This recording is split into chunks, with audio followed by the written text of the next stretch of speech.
touching her vagina. You touch her vagina Yes, too. sir. Are you aware that her hymen has been broken, that she's no longer a virgin at 3? Yes, sir. You are aware? Yes, Whose sir. child is she? She's my daughter. When did you give birth to her? October October when?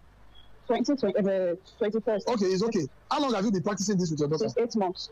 Okay, openly, naturally, just tell me, do you practice lesbianism? Is a yes or no Yes, sir. question? Yes, sir. Yes. So is that why you're practicing it with a little girl of 3 years? Yes, sir.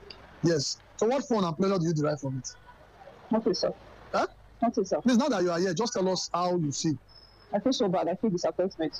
Yeah, I'm not saying you like someone that is I actually feel so bad. Yes, sir, I feel. I'm so disappointed. I'm not supposed to be a mother. You are aware that at 3 she's no longer a virgin? Yes, sir. Have you been informed that she tested positive to sexually transmitted disease? Yes, sir. STD? Yes, sir. And you are aware that she has injury on her vulva? Yes, sir. So do you think this child should be left with you? Now, this is a 54-year-old woman who actually penetrated her daughter right from when she was breastfeeding that girl. Like right from when this girl was just 8 months old. It is alleged that her husband actually caught her in the act and reported to the police around November 2025. So just imagine that if because of this single woman's dark tendencies, I now decide to tell every single man to be weary of women and stop leaving their children privately with their women, how would that make sense? Imagine that because of the action of this single woman, I begin to tag every woman as a rapist because I feel that all of them should bear a common responsibility and take accountability for the action of this one lesbian woman. You know, that is why I keep saying that I have actually seen this plan to actually demonize men, especially in Nigeria. There are statistics that shows that less than 1% of men in every country, not just in one country, in every country, actually have been reported to be rapists. I agree that there is actually a theory that maybe some of these rape cases might actually be underreported, or a lot of them are also false accusations. But the shocking thing is that statistics proves that it is even men who have been found to have underreported rape cases, either because of societal pressure or because the way that the society is built not to believe a man or to tell a man to man up in such instances. So even when it deals with underreporting, statistics proves that it is men who don't actually report a lot of the rape cases. Do you see how, because of the crime of a very few men, you people have decided to tag all men into that box? And you are trying to push this agenda that all men are abusers. And it's funny that now I would show you another statistics. Countries who actually rate highest in rape cases is countries like South Africa, Botswana, the US, India, and a lot of all these other countries. In fact, to shock you, Nigeria does not even feature in the top 100 of these countries. But I have never seen these men, either in the US, in the UK, try to call their men such names that you women call men. You call men Dracula.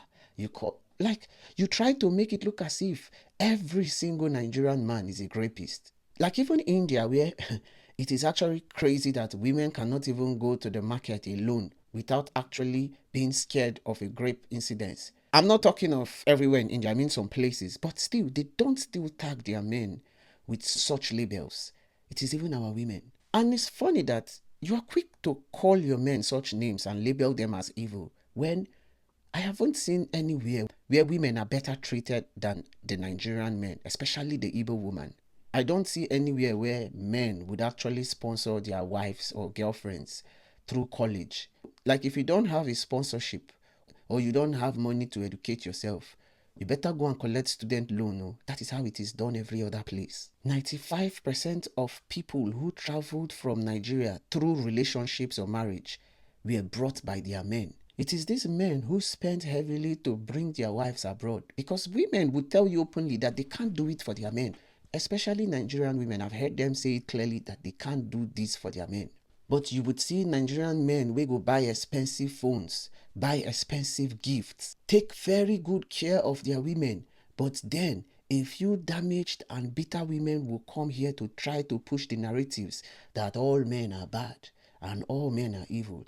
And those of you that have good men in your lives will want to buy into this ideology. For a while, they've actually been tagging some men as Yoruba demons. I didn't even think about it until now.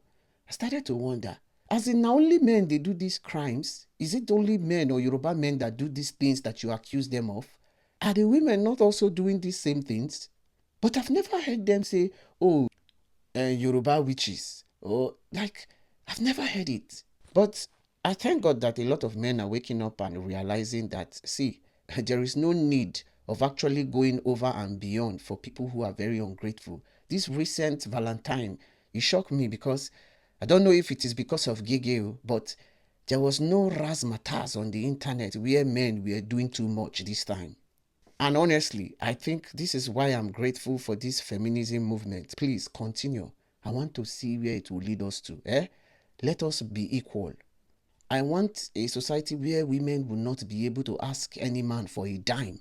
I want that society where a man can also ask you for transport money when he wants to visit you. A man can also ask you to buy him phones or to actually send him urgent to. I want that society so badly. I do. Have a nice day.